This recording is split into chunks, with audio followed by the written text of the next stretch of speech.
Shang-Chi and the Legend of the Ten Rings is finally here and has taken fans and critics alike by storm, with a 92% on Rotten Tomatoes and a staggering 99% audience score. Many fans have added Shang-Chi onto their list of their favorite Marvel movies to date. But with other MCU properties rapidly approaching, we are left to wonder how Shang-Chi might tie into the upcoming MCU projects and the overall MCU as a whole. While the mid-credit scene seems to serve clues of its own, we not only have a breakdown of that prepared, but we also believe that there might be a direct link to the immediate next MCU film. So stick with us, watchers of the Marvel Multiverse, as we break down a popular fan theory that claims that Shang-Chi may actually have a connection to CHLOÉ ZHAO's upcoming Eternals project, set to release this November. Additionally, be sure to stick around until the end of the video, as we will be discussing a fascinating new series that we are tackling here on the channel that we would love for you all to be a part of. With that out of the way, let's delve straight into it. Spoilers for Shang-Chi lie ahead.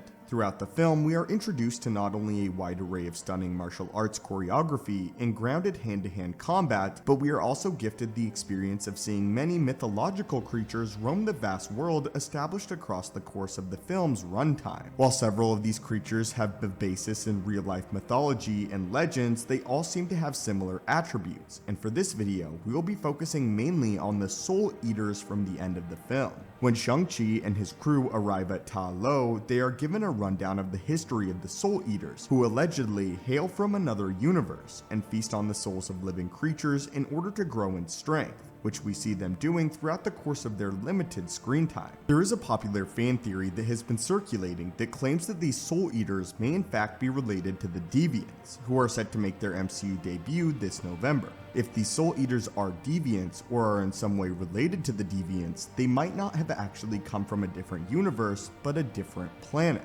After all, up until now, there has only been one sacred timeline, and so far as we know, only one universe. So how could these Soul Eaters have come from another universe, and more importantly, how could the ancestors of Ta Lo have known that they were in fact entering from a different reality? If these deviants arrived early enough that humans were unfamiliar with space travel, then it might be possible that these ancient inhabitants of Ta Lo simply confused their origins for that of something extra-dimensional, when in fact they were extraterrestrial.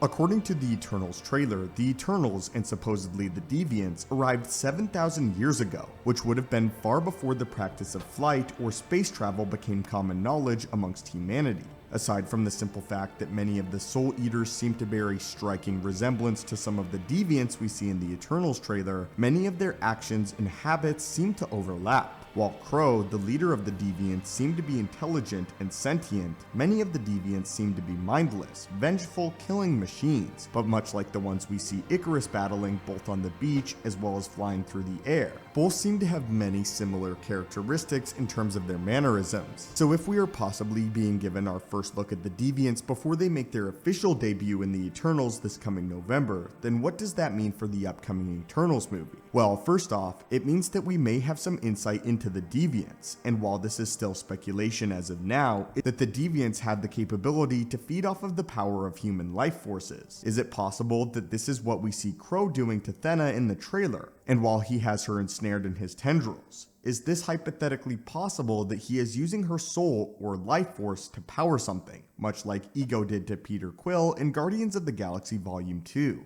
After seeing as she is an Eternal, it may even be plausible that she has a stronger life force than the humans who are consumed by the Soul Eaters in Shang-Chi. One of the most popular fan theories is that he is actually using her life force to feed his army, seeing as they too feed off of the souls of the living beings, and the Eternals have the strongest, most energetic souls. But again, this is simply speculation on the basis that the Soul Eaters are Deviants, or are in some way related to the Deviants. Before we end off this video, we'd like to invite you to join our real-life Marvel series. These videos will be covering real-life counterparts to the most popular staples of the MCU, and the first 4 videos are already out, with many more on the way. The first video covers the real-life Red Room and Black Widow agents, while the second breaks down the real-life science behind the super soldier programs that are going on today, with other videos covering the science behind Peter Parker's spider sense and the real-life mythology and history of the Chinese dragon. We plan on releasing these videos every Monday, ranging from the real-life Dora Milaje to real-life Iron Man suits and projects. With this, we would love to hear your feedback and more real-life Marvel ideas in the comments down below. And be sure to stay tuned for those videos that will be coming out every Monday alongside a normal MCU project. We'd love to get your support on that. But anyway, my friends, what do you think of this theory? Do you believe that the Soul Eaters may be related in some way to the Deviants? Or do you think that there is something here that we are missing?